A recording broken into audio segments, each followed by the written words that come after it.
Lelaki melihat perempuan itu nggak boleh kecuali sekian alasan, termasuk boleh itu litaklim karena mengajar, atau lil muamalah. Lah ini yang mulai masalah. Ada warung kopi, penjaganya cantik, santri-santri ngopi, ini lil muamalah kan kasus ya. Mau disalahkan pada takbirnya, mau dibenarkan, ini jelas fasik kan, jelas fasik. Maksudnya sudah fasik sebelum itu ditambah itu, jadi fasiknya permanen. Nah pertanyaannya adalah, kalau kamu ngajar mbak-mbak kemudian hafal yang cantik yang enggak, itu taklim li nazar apa nazar li taklim? Itu taklim apa modus? Makanya kalau ngopi cari bakul yang cantik, itu muamalah untuk nazar apa nazar untuk muamalah?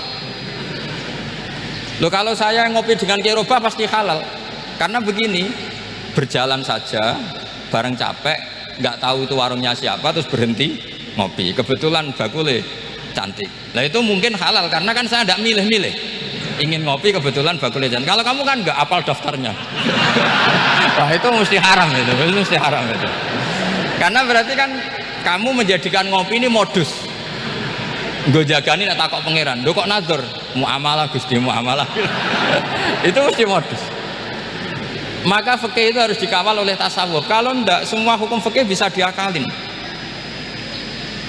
Makanya Imam Bukhari punya satu bab namanya Kitabul Khiyal, bab mengkhilaf fikih. Beliau itu antinya sama Abu Hanifah itu luar biasa. Nggak ada ulama dibenci Imam Bukhari kayak Abu Hanifah. Masyhur itu. Untungnya beliau nggak menangi Abu Hanifah. Kalau menangi geger terus ya. Bisa bahsul masail terus ya. Itu Abu Hanifah itu ulama yang suka khilah. Khilah itu ngerekayasa hukum. Misalnya begini, saya ini puasa agak lemes, ujian agak lemes, apalagi kiai serapati di duit, santri beling-beling lemes ini. Apa mangan itu kan, wah poso-poso kok mangan kan gak keren. Supaya saya bisa makan dan halal, saya bisa ngajak kiai robai ya jalan-jalan nyari yang jarak 2 marhalah, ya sudah. Terus bisa makan. Kalau ditanya Allah kok makan, musafir. Jadi bolehkah insya'us safar menciptakan pergi demi untuk supaya boleh iftar? Boleh enggak cara jenengan? Coba kok enggak boleh, alasannya apa? Kan pergi. Perginya juga enggak maksiat.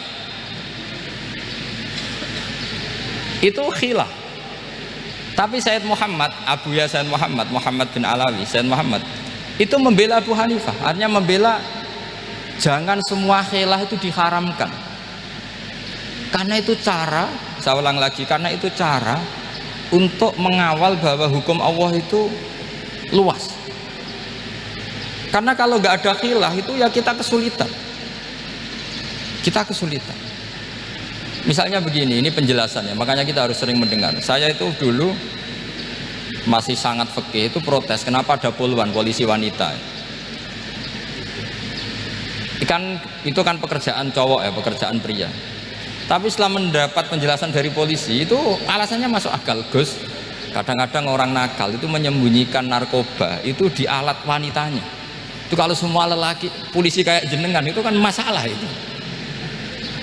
Sehingga memang harus ada polisi wanita, karena sebagian pengedar narkoba itu perempuan dan menyembunyikannya di tempat itu. Kalau semua polisi cowok kan gak kebayang. Sehingga kita akhirnya mendengar membolehkan polisi itu wanita. Ada wilayah yang harus wanita. Begitu juga ada pertanyaan, kenapa sih dokter kandungan itu cowok? Saya punya banyak santri yang muhibin saya itu dokter kandungan. Tak tanya, kamu itu kok cowok kok jadi dokter kandungan, kan pekerjaannya seperti itu. Dia jawabnya lucu, dari 10 yang tes jadi dokter kandungan itu yang cewek itu lulus 2, yang cowok lulus semua. Karena ketika cewek dites melihat ketuban pecah darah itu langsung pingsan. Sehingga yang secara psikologi dablek itu kan memang lelaki. Jadi serawongnya sewakit santai. Kadang nggak lahir-lahir cinta ini nang jopo rokokan santai.